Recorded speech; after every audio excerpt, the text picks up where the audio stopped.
Hello and welcome back to the channel. Motherhood के एक और नए एपिसोड में आप सभी का स्वागत है। माँ बनना हर लड़की के लाइफ का सबसे बेस्ट पीरियड होता है। माँ बनते ही लड़की या लड़की से औरत बन जाती है और माँ बनने के बाद उसका सारा ध्यान अपने बच्चे की ओर हो जाती है और ये कोशिश में लग जाती है कि किस तरह से सबसे बेस्ट देखभाल वो अपने बच्चे का कर पाए। और अक्सर ये करते करते वो भूल जाती है कि उसे खुद का भी ध्यान रखना है, क्योंकि माँ बनने के बाद बॉडी में बहुत सारे चेंजेस आ जाते हैं, बहुत सारे हार्मोनल चेंजेस आ जाते हैं, लाइफ पैटर्न पूरा चेंज हो जाता है, टाइम शेड्यूल टोटल चेंज हो जाता है, जिसकी वजह से काफ़ी टाइम बहुत सारे प्रॉब्लम्स दिखाई देती है अगर खुद का अच्छी तरह से ध्यान ना रखे। तो अगर खुद का अच्छी तरह से ध्यान रख पाएगी, खुद का ख्याल रख पाएगी, तभी जाके वो अच्छी तरह से अपने बच्चे का भी ध्यान रख पाएगी। तो आज के वीडियो में हम कुछ ऐसे पॉइंट्स के बारे में बात करने वाले हैं जिसे हर माँ को आफ्टर डिलीवरी फॉलो करनी ही चाहिए। तो चलिए without any further delay let's get started.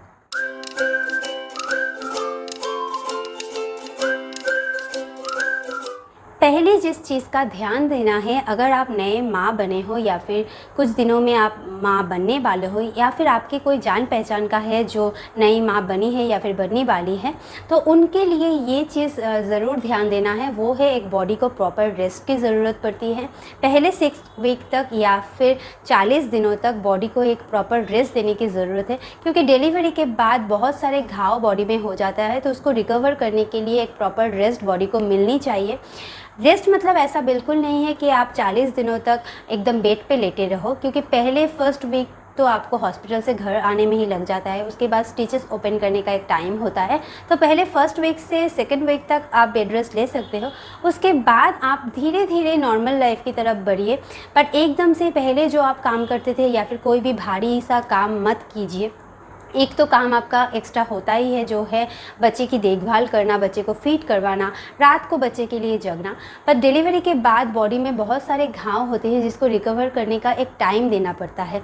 तो वो टाइम अगर आप अभी नहीं दोगे तो बॉडी में वो एक ख़राब असर करता है, जो अभी शायद आपको समझ में नहीं आएगा, पर इसका असर बाद में जाके होता है। इसलिए डिलीवरी के बाद पहले 40 दिनों तक बॉडी को एक प्रॉपर रेस्ट मिलना चाहिए। आप कोई भी भारी काम ना करो, ऐसे ही आप जो पहले वाली लाइफ लीड करते थे वो लीड ना करो। 40 दिनों तक बॉडी को थोड़ा सा रेस्ट दीजिए, उसके बाद धीरे धीरे आप नॉर्मल लाइफ की तरफ बढ़िए। तो वो 40 दिन आपकी बॉडी अच्छी तरह से रिकवर हो जाएगी, उसके बाद जाके आप नॉर्मल लाइफ जो पहले लीड करते थे उस पर ट्रांसफ़र हो सकते हो। प्रॉपर रेस्ट के साथ साथ जिस चीज़ की ज़रूरत है वो है अच्छी मात्रा में पानी पीना, क्योंकि डिलीवरी से पहले से लेकर डिलीवरी के बाद तक आपको बहुत सारे मेडिसिन लेने पड़ते हैं, तो आपकी बॉडी के अंदर जो पानी की मात्रा है वो कम होती रहती है। तो बॉडी को हाइड्रेटेड रखने के लिए आपको बहुत सारा पानी पीने की ज़रूरत है। लगभग 3 से 4 लीटर पूरे दिन में आपको पानी पीना है, या फिर 10 से 12 ग्लास पानी आपको लेना ही है। इससे आपकी बॉडी हाइड्रेटेड रहती है, जो डिहाइड्रेशन की प्रॉब्लम है वो नहीं होती है। तो डिलीवरी के बाद आपको अपनी बॉडी को हाइड्रेटेड रखना ही है, इसीलिए आपको 3 से 4 लीटर की पानी पीना ही है पूरे दिन में। डिलीवरी के बाद आपको आपके डाइट का अच्छी तरह से ख्याल रखना है। आपको अपने डाइट में ऐसे खाने रखने हैं जिसमें प्रोटीन, कैल्शियम, विटामिन, आयरन अच्छी तरह से हो, क्योंकि इस खाने से आपके बॉडी को भी प्रोटीन मिलता है। और क्योंकि इस टाइम पे बच्चे भी ब्रेस्ट फीड करते हैं, तो अगर आप इस तरीके का खाना खाओ तो उससे बच्चे को भी ये सारी चीज़ें मिल जाती हैं। जैसे कि आप नारियल पानी पी सकते हो, जूस पी सकते हो, आप सूप पी सकते हो, आप दलिया खा सकते हो, आप दही ले सकते हो। इन सारी चीज़ें बहुत अच्छी तरह से डाइजेस्ट भी हो जाती है और इससे बॉडी को प्रोटीन भी मिलती है। आपको ध्यान देना है, आपको आपका ब्रेकफास्ट जो है वो हैवी करना है। ब्रेकफास्ट से थोड़ा सा हल्का आपको दोपहर का खाना खाना है, और रात को आपको एकदम हल्का खाना खाना है। जैसे कि ऐसे वेजिटेबल्स आपको रात को लेने हैं जो जल्दी डाइजेस्ट हो जाए। आप दलिया ले सकते हो रात को, आप दही ले सकते हो, दाल का पानी आप रात को ले सकते हो। तो रात का डिनर आपको ये ध्यान रखते हुए खाना है इस टाइम पे कि आप जब सो रहे हो उससे 2 घंटे पहले आपका डिनर ख़त्म हो जाए। और डिनर के बाद हो सके तो आप थोड़ा सा वॉक कर सकते हो, वो आप घर के अंदर भी कर सकते हो या फिर आपके टेरेस पे भी कर सकते हो। तो आपको ध्यान रखना है डिलीवरी के बाद आपको एक प्रॉपर अच्छा सा प्रोटीन वाला, आयरन वाला, विटामिन वाला डाइट अपने डाइट चार्ट पे रखना है। अक्सर डिलीवरी के बाद बॉडी में इन्फेक्शंस होने के चांसेस रहते हैं, इसलिए डिलीवरी के बाद आपको आपके बॉडी को अच्छी तरह से क्लीन रखना चाहिए। आप रेगुलरली आपके प्राइवेट पार्ट्स को क्लीन कीजिए, ब्रेस्ट को साफ़ सुथरा रखिए, क्योंकि इस टाइम पे बच्चे ब्रेस्ट फीडिंग करते हैं। तो ब्रेस्ट फीड के बाद आप अपने ब्रेस्ट को ऑलवेज़ क्लीन कीजिएगा। आपको जो अगर आपकी डिलीवरी सी सेक्शन से हुई है तो आपके स्टिचेस निकल जाने के बाद आप उस जगह को नहाते टाइम वार्म वाटर से क्लीन कर सकते हो। इससे उस जगह पे कोई भी मैल नहीं जमेगी, पसीना अच्छी तरह से, पसीने की वजह से जो मैल जमती है वो भी क्लीन हो जाएगी और उस जगह पे जो दर्द होती है वो भी धीरे धीरे हील हो जाएगी। तो डिलीवरी के बाद आपको आपके पूरे बॉडी को अच्छी तरह से रेगुलरली क्लीन करना है, साफ़ सुथरा रखना है। अक्सर माएँ बच्चों की देखभाल करते करते खुद का केयर करना भूल जाते हैं और ख़ुद को टाइम देना भी भूल जाते हैं और इससे अक्सर देखा गया है कि डिलीवरी के बाद ज़्यादातर औरतें पोस्टमार्टम डिप्रेशन में चले जाते हैं। इससे बचने के लिए आपको खुद को टाइम देना ज़रूरी है। आप थोड़ा सा खुद का केयर कीजिए। कुछ टाइम के लिए आप खुद के स्किन का केयर कीजिए। कुछ बुक्स अगर आपको पसंद है वो बुक्स पढ़िए। कोई भी मूवी आपको पसंद है तो मूवी भी आप घर बैठे देख सकते हैं। और अगर आपको लगता है कि आपको थोड़ा सा बाहर निकलना चाहिए या फिर आप बाहर निकलना चाहते हो तो वो भी आप निकल सकते हो, थोड़ा सा वॉक के लिए निकल सकते हो। हाँ, 40 दिनों तक आपको रेस्ट लेना चाहिए और क्योंकि आपकी बेबी अभी आप ही की ब्रेस्ट फीड के ऊपर डिपेंडेंट है तो आप ज़्यादा दूर तक नहीं जा सकते, ज़्यादा ट्रैवल नहीं कर सकते या फिर ज़्यादा टाइम के लिए भी बाहर नहीं जा सकते, पर आप थोड़ा सा नज़दीक पे वॉक के लिए जा सकते हो। एक बार फीड करने के बाद एक बच्चा कम से कम 1 से 2 घंटे तक तो फीड नहीं करता है, तो उस टाइम को ध्यान में रखते हुए अगर घर पे कोई ऐसा है जिसके पास आप बच्चे को रख के जा सकते हो तो आप वॉक के लिए निकल सकते हो। आप खुद अकेले निकल सकते हो या फिर अगर आपके कोई फ्रेंड्स हैं उसके साथ निकल सकते हो, आपके हस्बैंड के साथ निकल सकते हो।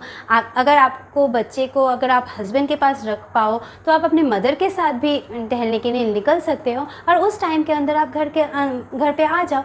इससे क्या होगा, जो डिप्रेशन की प्रॉब्लम है इससे आपको रिलीफ मिलेगी। इसके अंदर आप डिप्रेशन के अंदर आप नहीं चले जाओगे। तो इसीलिए डिलीवरी के बाद बच्चे के साथ साथ अपने को भी टाइम देना बहुत ज़्यादा ज़रूरी है। डिलीवरी के बाद डॉक्टर ने आपको जो भी मेडिसिन्स दिए हुए होंगे उस मेडिसिन्स को आपको लेनी ही हैं। डॉक्टर ने जितने दिनों तक आपको मेडिसिन्स लेने के लिए कहा है आप उतने ही दिनों तक मेडिसिन्स को लीजिए, आप स्किप मत कीजिए। इसका ध्यान रखिए क्योंकि ये सारे मेडिसिन्स आपको आपके बॉडी को हील करने के लिए दी गई है। जो भी डिलीवरी के बाद आपके बॉडी में घाव हैं उन सारे घाव को जल्दी जल्दी रिकवर करने के लिए ये सारे मेडिसिन्स दिए गए हैं। तो जितने टाइम के लिए जितना भी मेडिसिन्स जिन टाइम पे डॉक्टर आपको लेने के लिए कहे हैं उसको ध्यान में रखते हुए आप सारे मेडिसिन्स ज़रूर लें। डिलीवरी के बाद आपका ब्रेकफास्ट, लंच और डिनर आपको प्रॉपर टाइम में करनी है। इस टाइम को आप मेंटेन कीजिए रेगुलरली। आप ब्रेकफास्ट का एक टाइम मेंटेन करके रखिए, उसी टाइम पे ब्रेकफास्ट कीजिए। उससे एक टाइम मेंटेन रखिए कि 2 घंटे के बाद आपको लंच लेना है।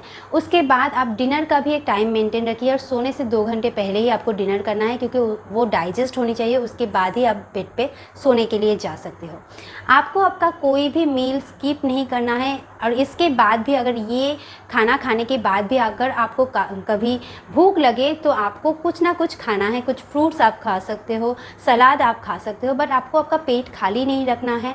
आपका कोई भी मील स्किप नहीं करना है। इससे क्या होगा, अगर आप पेट को खाली रखोगे तो आपके पेट पे गैस फॉर्म होगी जिससे आपके बॉडी को भी प्रॉब्लम होगी और क्योंकि बच्चा ब्रेस्ट फीड कर रहा है तो गैस उस पर भी ट्रांसफ़र हो जाएगी, तो इससे बच्चे को भी प्रॉब्लम आएगी। तो इसलिए आपको एक टाइम मेंटेन करके टोटल खाना दिन का लेना है और आपको पेट कभी खाली नहीं रखनी है क्योंकि डिलीवरी के बाद बॉडी को रिकवर होने में टाइम लगता है और बच्चे भी ब्रेस्ट फीड करते हैं। तो इसीलिए आपको कोई भी पैकेज फूड नहीं लेना है, कोई भी स्पाइसी फूड ज़्यादा नहीं खाना है, वो घर का ही क्यों ना बना हुआ हो। ज़्यादा फ्राइड फूड आपको नहीं खाना है क्योंकि ये सारे खाने डाइजेस्ट होने में टाइम लगता है और इससे बॉडी में गैस फॉर्म होता है और अगर आपके बॉडी में गैस हो तो उससे बच्चे को भी प्रॉब्लम होती है। तो आपको ये ध्यान रखना है डिलीवरी के कुछ महीनों तक आपको पैकेज वाले कोई भी फूड, ज़्यादा स्पाइसी, ज़्यादा फ्राइड वाले फूड नहीं खाना है। आप हर तरीके का सीजनल फ्रूट्स खा सकते हो बट डिलीवरी के तुरंत बाद ही आप कोई भी खट्टा फूड ना खाएं क्योंकि खट्टे फ्रूट से काफ़ी टाइम डाइजेस्ट होने में प्रॉब्लम होती है या फिर पेट पे वो गैस फॉर्म करता है क्योंकि आप का बेस्ट मिल्क इस टाइम पे बच्चे पी रहे हैं तो वो मिल्क पे भी असर करता है। तो इसलिए डिलीवरी के कुछ महीनों तक आप खट्टे फ्रूट्स को अवॉइड कीजिए। माँ बनना ज़िंदगी का बहुत खुशी वाला पीरियड है, इस टाइम को एंजॉय कीजिए। अगर इस टाइम के लिए आप किसी हेल्पिंग हैंड का इंतज़ाम कर सकते हो तो ठीक है, अगर नहीं कर पा रहे हो तो आप अपने पेरेंट्स से भी हेल्प ले सकते हो। अपने बच्चे के साथ साथ खुद अपना भी ध्यान रखिए। अगर ये सारी टिप्स आपको पसंद आती है तो मुझे कमेंट बॉक्स पे कमेंट करके ज़रूर बताइएगा। वीडियो अगर पसंद आई है तो वीडियो को लाइक कीजिए, अपने फ्रेंड्स एंड फैमिली मेम्बर्स के साथ शेयर कीजिए। चैनल पे नए हैं तो चैनल को सब्सक्राइब कर दीजिए and also hit the bell icon ताकि हमारे चैनल पे अपलोड किए गए हर नए वीडियोस की नोटिफिकेशन आपको मिल जाए। आज के वीडियो में बस इतना ही, मिलते हैं एक नए वीडियो में। तब तक के लिए टाटा, bye bye, take care, stay safe and wear mask.